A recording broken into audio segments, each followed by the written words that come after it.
They may be known for their brute strength, towering size, and fierce loyalty, but Wookiees are more than just warriors.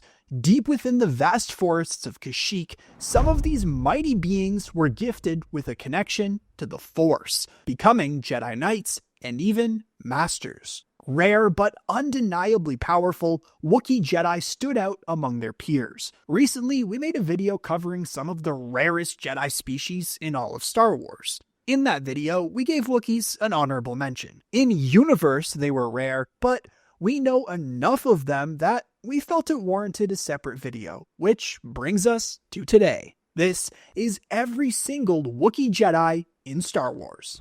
Gungi was one of the youngest Wookiee Jedi in recorded history and a member of the Jedi Order during the Clone Wars. As a youngling, he trained alongside other younglings at the Jedi Temple on Coruscant, demonstrating exceptional skill. Like all Jedi younglings, he embarked on the ancient ritual known as the Gathering, traveling to the frozen caves of the planet Ilum to retrieve his lightsaber Kyber crystal. Unlike most Jedi, Gungi chose to craft his weapon from Brylark wood, a rare material that was as strong as metal. This unique hilt reflected his deep connection to his home world and his species' reverence for nature. Gungi was still in training when Order 66 was executed, and while most younglings were slaughtered, he somehow managed to escape the Purge. During the early Imperial era, Gungi resurfaced and was rescued by Clone Force 99, better known as the Bad Batch. The squad helped him return to Kashyyyk,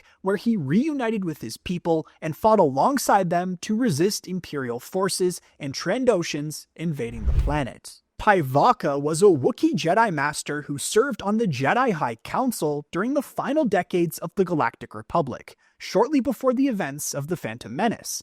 Unlike most of his species, who were known for their physical strength and warrior instincts, Tyvaka was a master tactician and was renowned for his ability to sense the future. He possessed a sharp mind, a commanding presence, and a wisdom that earned him a seat among the most powerful Jedi in the galaxy. One of Tyvaka's greatest legacies was his role as the Jedi Master to Plo Koon, who would go on to become a revered Jedi General in the Clone Wars. Under Tyvaka's guidance, Plo Koon developed into a skilled warrior and leader, adopting many of his master's strategic philosophies and sense of justice. Tragically, Tyvaka's life was cut short during the Stark Hyperspace War. While leading Jedi forces to mediate the conflict, he was struck down in battle, sacrificing himself to protect Republic forces. His death left a lasting impact on Plo Koon, who honored his master's teachings throughout his own career as a Jedi. Tyvaka's final wish was for his apprentice to take his seat on the Jedi High Council. Kalnaka was a Wookiee Jedi Master who lived during the High Republic era, approximately 100 years before the events of the Skywalker saga. He took on a Padawan, Yarzian Vel, and trained him to knighthood. Kalnaka was then stationed on the planet Brendok alongside Jedi Knight Sol, Jedi Master Indara, and her Padawan Torben. During their mission, they investigated a vergence in the Force and encountered a coven of witches led by Mother Anasaia. Tragically, during this encounter, Kalnaka was possessed by the witches' dark magic, leading him to attack his fellow Jedi. Many years later, and the Wookiee was living in isolation on the planet Kofar before being tracked down and killed by a possible Sith known only as the Stranger. Burryaga Agaburi lived during the High Republic era. He trained under Jedi Master Nib Assek and became known for his deep empathetic connection through the Force, a gift that allowed him to sense emotions in ways even his fellow Jedi could not. When the great hyperspace disaster threatened thousands of lives, Burryaga was among the Jedi who responded, using his instincts and strength to help rescue stranded refugees. As the Nihil War escalated, Burryaga fought alongside his fellow Jedi against the ruthless marauders. But his greatest test came during the fall of Starlight Beacon, the Nihil's brutal attack that sent the Jedi space station crashing from orbit. Amid the chaos, Burryaga was separated from his allies, his fate left unknown. While some believed him dead, others clung to hope, because if any Jedi had the sheer will to survive, it was a Wookiee. Arkoth played a critical role in protecting settlers and guiding young Jedi on the remote world of Banshee, embodying the ideals of the Order. In the wake of the Great Hyperspace Disaster, he worked alongside the Jedi Knight Lili Toraasi to aid refugees fleeing the chaos. But when the marauding Nihil raiders threatened to take advantage of the crisis, Arkoff stood as a shield between them and those who couldn't fight back.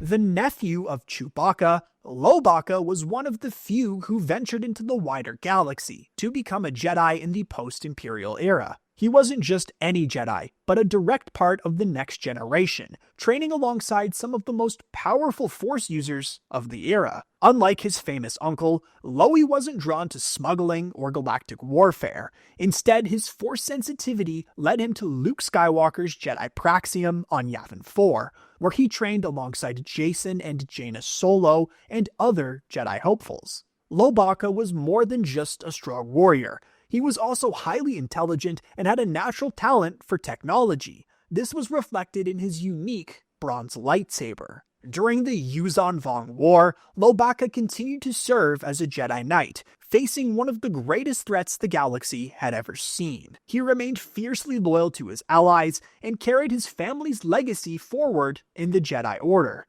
Unfortunately, he was forced to fight his former friend Jason Solo when he turned to the dark side and became Darth Caedus. Kurlaka and Vorlaka were two Wookiee Jedi introduced in the Living Force role-playing campaign. Kurlaka was the battlemaster of the Almus Academy, a dedicated teacher who trained young Jedi in lightsaber combat. During his tenure, he uncovered a Sith artifact buried deep within the ruins of the Almus Sith Fortress, an ominous reminder of the past that he ensured would never be used for evil, delivering it to the Jedi Temple on Coruscant. Vorlaka, meanwhile, took on the duty of guarding that same fortress, acting as one of the final sentinels standing against its dark influence. When slavers and a dark Jedi attempted to plunder the ruins, Vorlaka fought with the ferocity of a true Wookiee warrior.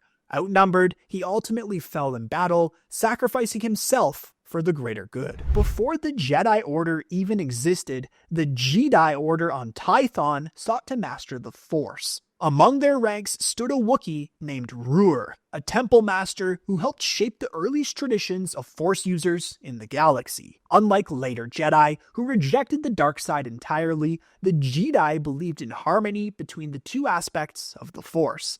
As a temple master, Ruur was one of the leading figures in this ancient tradition, with that being the highest rank attainable. While his ultimate fate is unknown, Ruur's legacy stands as one of the earliest examples of a Wookiee carving their name into the annals of Force history. Finally, we'll give an honorable mention to an unnamed Wookiee Jedi mentioned in the first Edge of Victory novel, as well as Kip Mum, the only female Wookiee Jedi on record. She was introduced in the non-canon Jedi Academy children's books, working as the physical education teacher at the Jedi Temple on Coruscant. Wookiee Jedi may be rare, but their presence in the Order proves that the Force chooses warriors from all walks of life. Whether serving on the Council or fighting on the front lines, they brought something unique to the Jedi Order.